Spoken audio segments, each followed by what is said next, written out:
हरि ओम श्री गणेशाय नमः। श्री सरस्वत्यै नमः। श्री गुरु चरण कमलेभ्यो नमः। सत्यव्रतं सत्यपरं त्रिसत्यं सत्यस्य योनिं निहितं च सत्ये सत्यस्य सत्यमृत सत्यनेत्रं सत्यात्मकं त्वां शरणं प्रपन्ना। श्री लक्ष्मी नारायण भगवान की जय। आप सभी को मार्गशीर्ष शुक्ल पक्ष पूर्णिमा की हार्दिक शुभकामनाएं। आज भगवान श्री सत्यनारायण देव का व्रत है। इस व्रत कथा को सुनने से पहले आप सबको ये ध्यान रहे कि भगवान श्री हरि का ध्यान करें, भगवान विष्णु को शालिग्राम स्वरूप में स्नान कराएं, शुद्ध जल से गंगा जल से स्नान कराने उपरांत भगवान को एक सुंदर आसन पर विराजमान करें। उसके उपरांत दीपक आदि जगा करके भगवान का श्रवण करते हुए द्वादशाक्षर मंत्र का मानसिक रूप से उच्चारण चलता रहे। पूजा करते समय पूर्वाभिमुख बैठें, सिर पर कपड़ा ना रखें, कलश स्थापन करें और हम भगवान श्री विष्णु की उस पावन पवित्र कथा का श्रवण करते हैं। जो कथा, हर कथा जिस प्रकार से प्रारंभ होती है कि एकदा नैमिषारण्य ऋषि है शौनकादय है, कि एक बार नैमिषारण्य में शौनकादि 88,000 ऋषियों ने सर्वशास्त्र ज्ञाता वेद व्यास के परम पुत्र सुखदेव जी के शिष्य श्री सूत जी से ये पूछा कि हे प्रभु, इस कलयुग में जो वेद और विद्या से रहित है, इस कलयुग में कम समय और कम धन में, अल्प धन और अल्प समय में ऐसा कौन सा व्रत, ऐसी कौन सी कथा है जिसके श्रवण मात्र से मनुष्य के सभी पापों का नाश होता है? मनोवांछित फल देने वाली ऐसी कोई कथा बताइए। श्री सूत जी कहते हैं कि हे ऋषियों, आप सब ने वही सवाल पूछा है जो एक बार नारद जी ने भगवान श्री हरि से पूछा था कि एकदा नारदो योगी प्रानुग्रह कांक्षया पर्यटन विविधान लोकान मृत लोकमुपागत है, कि एक बार नारद जी सभी लोकों का विचरण करते हुए मृत्यु लोक में पहुँचे, जहाँ पर उन्होंने देखा ततो दृष्टवा जनान सर्वान नाना क्लेश समन्वितान, कि सभी लोग कुछ न कुछ दुख से दुखी हैं, अनेक प्रकार के क्लेशों से घिरे हुए हैं। कोई तन दुखी, कोई मन दुखी, कोई धन बिन रहत उदास, थोड़े थोड़े सब दुखी, एक सुखी राम का दास। उन्होंने देखा कि पृथ्वी लोक पर सभी मनुष्य अनेक प्रकार के दुखों से दुखी हैं। किसी को शारीरिक दुख है, किसी को धन का दुख है, किसी को संतान का दुख है, किसी को मानसिक दुख है। तो इस प्रकार से नारद जी ने इन दुखों को देखने के बाद श्री हरि के पास जाकर के कहा कि हे प्रभु, मैंने आज देखा कि सारा संसार दुखों से भरा हुआ है। हे शंख चक्र गदा पद्म धारण किए हुए श्री हरि, कृपा करके उन लोगों के दुख का ऐसा उपाय बताएं जो कम समय में और कम धन में हल हो जाए। श्री हरि कहते हैं कि हे नारद जी, जो ये क्लेश हैं, जो ये दुख हैं, इन दुखों का कारण कोई नहीं है। न कोई सुख दुख कर दाता, कोई किसी को दुख और सुख दे नहीं सकता। दुख और सुख कहाँ से आते हैं? कर्म प्रधान विषव करी राखा। ये संसार कर्मों के अधीन है, जैसा कर्म करता है वैसा ही फल प्राप्ति होती है।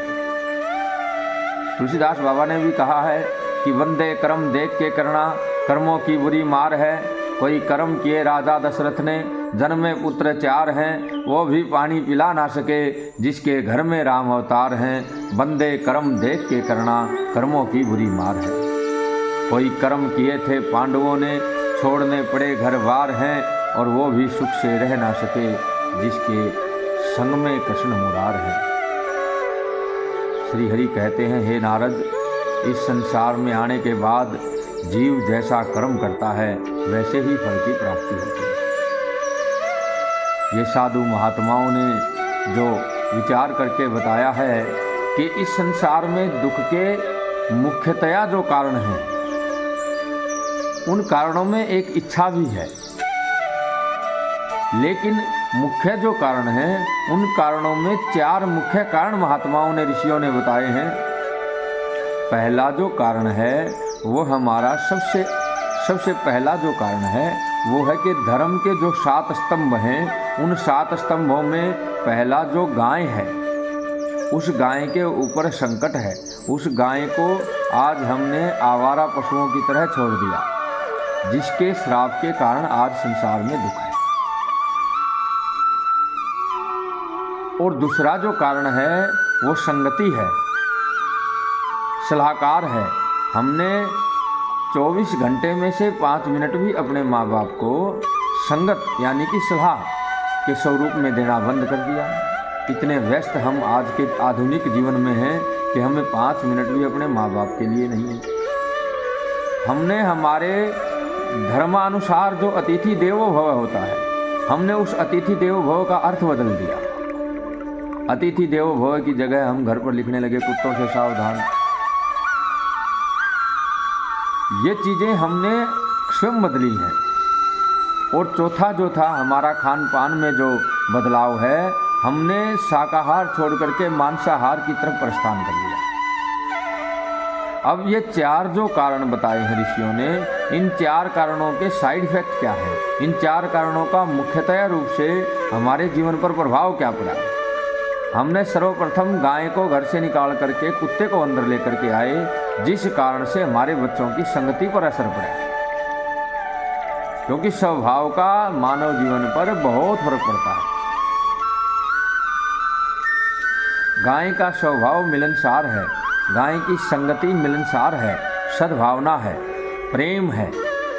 1-1 लाख गायें गौशाला में खुली रहती हैं, लेकिन एक दूसरे को मारने नहीं दौड़ती। उसी प्रकार से कुत्ते का जो स्वभाव है वो मिलनसार नहीं है, जिसके स्वभाव का असर हमारे बच्चों पर पड़ा। ये नुकसान है।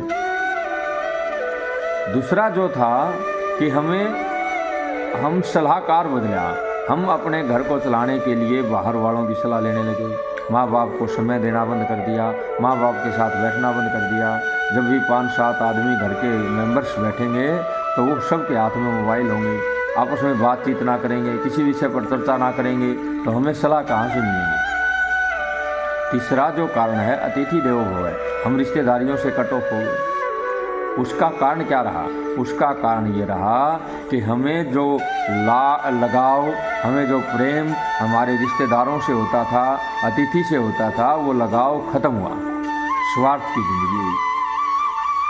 और चौथा जो हुआ, मांसाहार का साइड इफेक्ट क्या है, मैं शरीर के अंदर क्या नुकसान करते हैं, मैं कोई डॉक्टर नहीं हूँ जो बताऊँगा आपको, लेकिन मैं इतना कह सकता हूँ कि जो व्यक्ति मांसाहार करता है उसके मन के अंदर से दया भाव खत्म हो जाता है।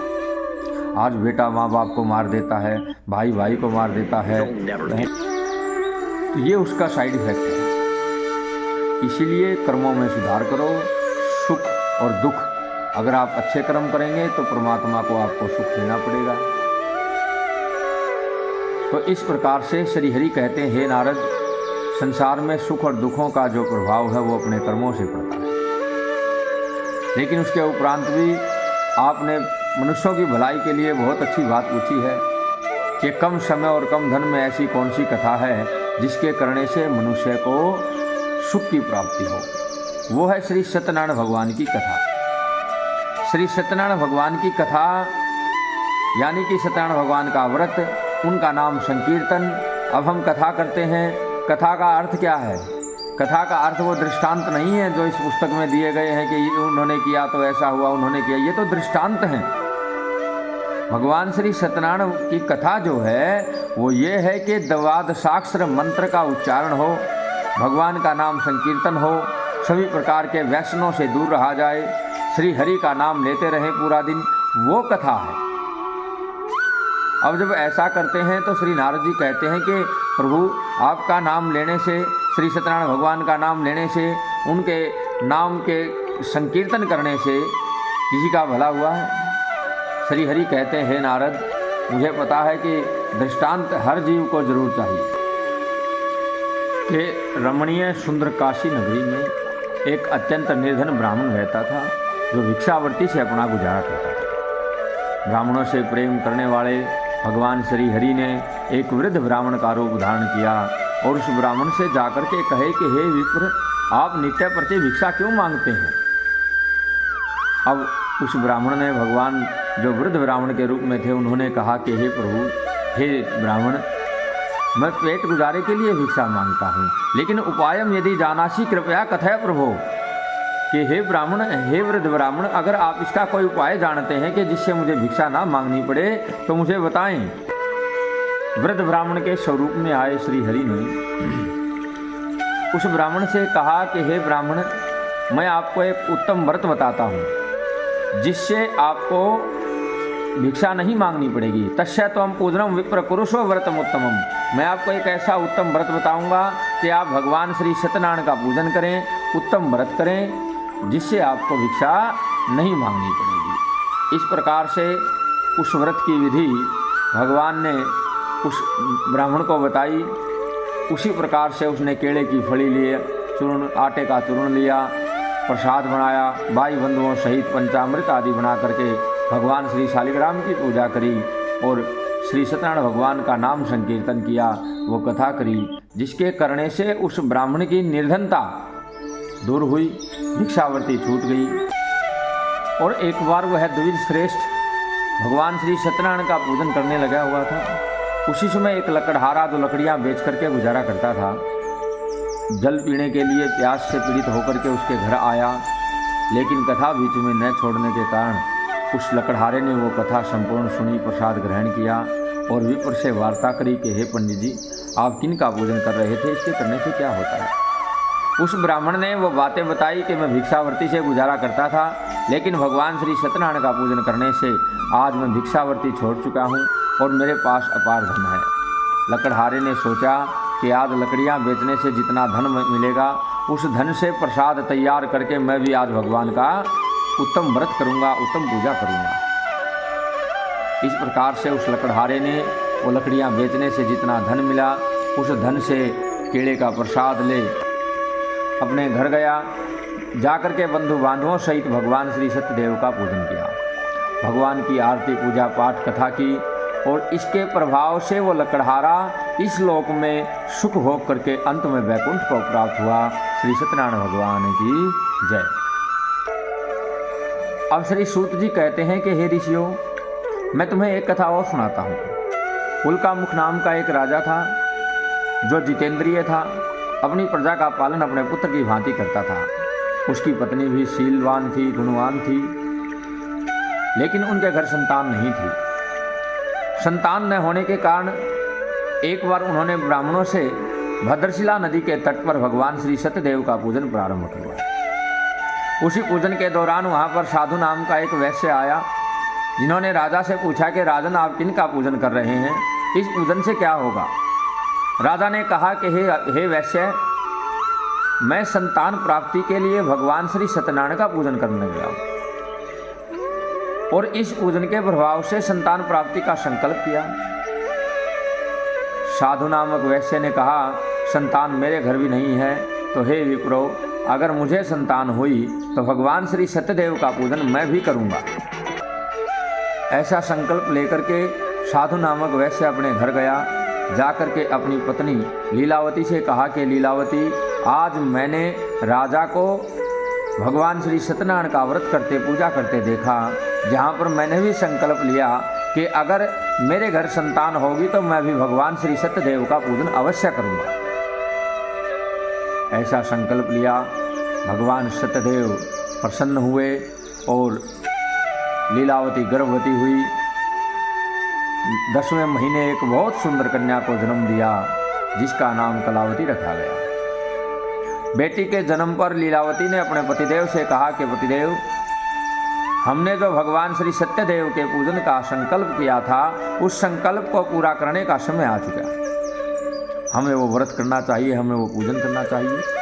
लेकिन साधु नामक वैश्य ने लोभवश ये बात कह करके टाल दिया कि इस कन्या के विवाह पर एक सुंदर सुयोग्य वर प्राप्ति पर मैं इस व्रत को करूँगा। कन्या जवान हुई, व्यापार के लिए साधु नामक वैश्य बाहर गया। व्यापार के बहुत दिनों बाद जब आया और अपनी बेटी को शादी के योग्य पाया तो उन्होंने ब्राह्मणों से, दास से, साधुओं से ये कह करके एक सुंदर वणिक पुत्र हो जिससे मैं इसका विवाह करूं। एक सुंदर वणिक पुत्र से उस कन्या का विवाह किया गया, लेकिन भगवान की माया से वशीभूत होकर के साधु नामक वैश्य उस समय भी भगवान का पूजन, भगवान का व्रत करना भूल गया। अपने जमाई को साथ रखने लगा। राजा चंद्रकेतु की नगरी में व्यापार के लिए चला गया, वहाँ व्यापार करने लगा। एक दिन राजा चंद्रकेतु की नगरी में दो चोर राजा का धन चुरा करके भागे जा रहे थे। सिपाहियों के डर से उन्होंने उस धन को वहाँ पर छुपा दिया जहाँ पर वो साधु और जमाई ठहरे हुए थे। सिपाहियों ने धन को देखा तो साधु नामक वैश्य और उसके जमाई को पकड़ करके राजा चंद्रकेतु के पास ले गए। जाकर के संदेश दिया कि महाराज, दो चोर पकड़ करके लाए हैं, देख करके सजा दें। राजा चंद्रकेतु ने कहा, जब चोर पकड़ लिए गए हैं तो सजा किस नाम की, देखना किस लिए है? उन्हें जेल में डाल दिया गया, कारागार में डाल दिया गया। इस प्रकार से भगवान सत्यदेव रुष्ट होने के कारण घर पर रखा हुआ, जहाँ पर कलावती और लीलावती थी, वहाँ पर रखा हुआ धन भी चोरी हो गया। एक दिन की बात है कि कलावती कन्या अपने पड़ोस में गई थी, वहाँ से बहुत देर बाद आई। लीलावती ने पूछा, बेटी कहाँ गई थी और तेरे मन में क्या चला हुआ है? तो कलावती ने बताया कि माँ, मैं पड़ोस में गई थी, लेकिन वहाँ भगवान सत्यदेव का पूजन होने लगा हुआ था, वहाँ से ये प्रसाद ग्रहण करके आई हूँ। इतना कहते ही लीलावती ने कहा कि कथा तो भगवान की हमने भी करनी थी, तो उस प्रसाद मंगवाया, भाई बंधुओं को इकट्ठा किया, भगवान सत्यदेव का पूजन किया, प्रसाद वितरण किया, भगवान से क्षमा याचना करी कि हम नादान हैं, बालक हैं, अज्ञानी हैं, मूर्ख हैं, हमें इतना विलंब नहीं करना चाहिए था। हे सत्यदेव, आप प्रसन्न हो, हमें क्षमा करें, मेरा पति और दामाद जल्दी आ जाए। भगवान प्रसन्न हुए, क्योंकि भगवान माता पिता की तरह है। आप लाख बुरा माँ बाप का करें, लेकिन माँ बाप कभी आपका बुरा नहीं कर सकते। भगवान सत्यदेव प्रसन्न हुए, राजा चंद्रकेतु को सपने में दर्शन दिया और कहा कि हे राजन, जिन दो चोरों को तुमने पकड़ा है वो चोर नहीं है, वो तो वणिक पुत्र है, वणिये के पुत्र हैं, व्यापार के लिए आए थे। सुबह सपने के बारे में राजा चंद्रकेतु ने अपने सभासदों को, ब्राह्मणों को, गुरुओं को बताया। उन दोनों चोरों को बुलाया गया। जैसा सपने में बताया गया था वैसा ही वो मिले, तो उन्हें बहुत सा धन दे करके, वस्त्र आभूषण दे करके, जितना धन उनके पास था उससे भी दुगना धन दे करके उन्हें विदा किया। दोनों धन लेकर के अपने नगर के लिए चल पड़े। समुद्र किनारे जाकर के नाव में उस धन की गठरी को रखा, लेकिन परमात्मा ने, श्री सत्यदेव ने सोचा कि एक बार इनकी परीक्षा लेना आवश्यक है। भगवान ने एक दंडी वेशधारी महात्मा का रूप धारण किया। साधु नामक वैश्य के पास जाकर के कहे कि हे वणिक, क्या है इस गठरी में, कहाँ जा रहे हो? लेकिन वणिक ने लोभवश कहा, प्रभु, इसमें तो बेल पत्र भरे हैं, क्या धन लेने की इच्छा है? इसमें तो बेल और पत्ते हैं। भगवान ने कहा कि ज्यों केले के पात में पात, यों संतन की बात में बात में बात। इसी प्रकार से उस साधु ने कहा कि तथास्तु, ऐसा ही होगा। और वो साधु जब वहाँ से चले गए, उस वैश्य ने देखा कि गठरी पहले से ज़्यादा फूली हुई है। खोल करके देखा तो उसमें बेल और पत्ते भरे थे। इतना देखते ही साधु नामक वैश्य बेहोश हो गया। उसके जमाई ने जल आदि छिड़क करके उसे होश में लाया और कहा कि पिताश्री, ये सब किया कराया उस महात्मा का है, महात्मा के पास जाकर के क्षमा याचना करनी चाहिए। दोनों गए, दंडी वेशधारी भगवान श्री हरि से क्षमा याचना करी और कहा कि इस गठरी को पहले जैसा बना दीजिए। उसे धन के रूप में बदल दिया। लेकर के धन अपने नगर को आए। दूत को भेजा गया कि जाकर के कलावती और लीलावती से कहो कि सेठ जी आए हैं और धन की गठरी ले जाएं। जब दूत ने जाकर के ये संदेश साधु नामक वैश्य के घर में दिया तो कलावती और लीलावती भगवान सत्यदेव का पूजन करने लगे हुए थे। लीलावती ने अपनी पूजा पूरी करी, प्रसाद ग्रहण किया और अपने पति के दर्शन को चली गई और ये कह करके गई कि बेटा तू भी अपनी पूजा पूरी करके शीघ्र आ जाना। परंतु कलावती कन्या भगवान का पूजन और प्रसाद अधूरा छोड़ करके अपने पति के दर्शन को गई। जाकर के देखती है कि उसके पिता के दर्शन तो हुए लेकिन पति के दर्शन नहीं कर पाई। सारा परिवार विलाप करने लगा, भगवान से प्रार्थनाएं करने लगा। आकाशवाणी हुई कि हे साधु, तेरी पुत्री मेरा प्रसाद त्याग करके आई है, ये वापस जाए, भगवान का पूजन करे, प्रसाद ग्रहण करे तो आकर के अपने पति के दर्शन करे। कलावती कन्या वापस गई, भगवान सत्यदेव का पूजन किया, प्रसाद ग्रहण किया और वापस आकर के देखती है कि उसका पति जीवित अवस्था में। सारा परिवार बहुत प्रसन्न हुआ, भगवान की प्रार्थनाएं करी, भगवान की पूजा करी और इस लोक में सुख भोग करके साधु नामक वैश्य अंत में वैकुंठ को प्राप्त हुआ। बोल श्री सत्यनारायण भगवान की जय। श्री सूत जी कहते हैं कि हे ऋषियों, मैं तुम्हें एक कथा और बताता हूँ कि एक बार राजा तुंगध्वज शिकार के लिए वन में गए। वन में वन्य पशुओं को मार करके एक वट वृक्ष के नीचे बैठ गए। वहीं पर कुछ ग्वाले भगवान सत्यदेव का पूजन करने लगे हुए थे, लेकिन अहंकारवश राजा दृष्टवा तुदर्पेण न गतो न नाम, ना तो उन ग्वालों के पास गया, ना ही भगवान सत्यदेव को प्रणाम किया, ना ही प्रसाद ग्रहण किया। लेकिन जब वापस अपनी नगरी में आया तो संपूर्ण नगरी नष्ट हो चुकी थी। ब्राह्मणों से, गुरुओं से पूछा तो बताया कि आपने जो सत्यदेव के प्रसाद का अपमान किया है, उसी कारण से आपकी नगरी नष्ट हुई। वापस गया, ग्वालों के पास जाकर के भगवान सत्यदेव का पूजन किया, आरती पूजा पाठ करी और वापस आकर के देखता है कि सत्यदेव भगवान की कृपा से नगरी पुनः बसी हुई है। इसी प्रकार से इस लोक में सुख भोग करके राजा तुंगध्वज अंत में सत्यपुर यानी कि वैकुंठ धाम को गए। बोल श्री सत्यनारायण भगवान की जय। भगवान श्री सत्यनारायण देव का व्रत जो है मनोवांछित फल देने वाला है, निसंतान को संतान देने वाला है, निर्धन को धन देने वाला है, रोगी को आरोग्यता देने वाला है। जिन्होंने इस व्रत को किया, जिनकी कथाएं वो सुनाई हैं, उसमें है कि सतानंद नाम का जो ब्राह्मण था वो अगले जन्म में सुदामा बन करके भगवान श्री कृष्ण से मित्रता करके अंत में मोक्ष को प्राप्त हुआ। लकड़हारा भिल अगले जन्म में गुहों का राजा निषाद राज बना, जिन्होंने भगवान राम की भक्ति करके मोक्ष को प्राप्त किया। महाराज उल्कामुख राजा दशरथ बने, जिन्होंने श्री रंगनाथ जी की पूजा करके अंत में वैकुंठ को प्राप्त किया। उसी प्रकार से साधु नामक वैश्य राजा मोरध्वज बने, जिन्होंने अपने पुत्र को आरे से चीर करके अंत में वैकुंठ की प्राप्ति करी। और राजा तुंगध्वज शंभु मनु बने, और जिन गोपों ने राजा तुंगध्वज के समय में भगवान सत्यदेव का पूजन किया था वो ब्रजमंडल में गोप बन करके निवास किया और अंत में वैकुंठ को प्राप्त हुए। इसी प्रकार से भगवान सत्यदेव आप सभी पर कृपा करें, आप सभी की मनोकामनाएं पूरी करें। श्री सत्यनारायण भगवान की जय। आओ मिलकर के सभी भगवान की आरती करते हैं। कर्पूरगौरं करुणावतारं संसारसारं भुजगेन्द्रहारं सदा वसन्तं हृदयारविन्दे भवं भवानी सहितं नमामि। ॐ नमो भगवते वासुदेवाय। ॐ नमो भगवते वासुदेवाय। वासुदेवाय बोलो नंद नंदनाय।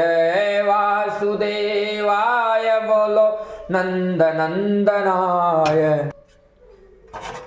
ओम जय लक्ष्मी रमणा स्वामी जय लक्ष्मी रमणा। सत्यनारायण स्वामी सत्यनारायण स्वामी जन पातक हरणा। ओम जय लक्ष्मी रमणा रतन जटित सिंहासन अद्भुत छवि राजे स्वामी अद्भुत छवि राजे। नारद करत निराजन नारद करत निराजन घंटा ध्वनि बाजे। ओम जय लक्ष्मी रमणा प्रगट भये कलि कारण। द्विज को दर्श दियो स्वामी द्विज को दर्श दियो। बूढ़े ब्राह्मण बन कर बूढ़े ब्राह्मण बन कर कांचन महल कियो। ओम जय लक्ष्मी रमणा दुर्बल भील कठारो। जिन पर कृपा करी स्वामी जिन पर कृपा करी। चंद्रचूड़ एक राजा चंद्रचूड़ एक राजा जिनकी विपत्ति हरी। ओम जय लक्ष्मी रमणा वैश्य मनोरथ पायो। श्रद्धा तज दीनी स्वामी श्रद्धा तज दीनी। शोभल भोग्य प्रभु जी शोभल भोग्य प्रभु जी फिर स्तुति कीनी। ओम जय लक्ष्मी रमणा भाव भक्ति के कारण। छिन छिन रूप धर्यो स्वामी छिन छिन रूप धर्यो। श्रद्धा धारण कीनी श्रद्धा धारण कीनी तिनको काज सर्यो। ओम जय लक्ष्मी रमणा ग्वाल बाल संग राजा। वन में भक्ति करी स्वामी वन में भक्ति करी। मन वांछित फल दीनो मन इच्छा फल दीनो दीन दयाल हरि। ओम जय लक्ष्मी रमणा चढ़त प्रसाद सवायो।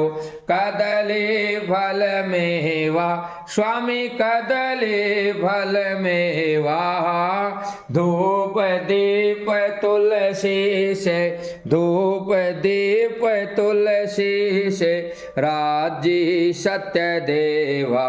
ओम जय लक्ष्मी रमणा श्री सत्यनारायण जी की आरती। जो कोई नर गावे स्वामी प्रेम सहित गावे।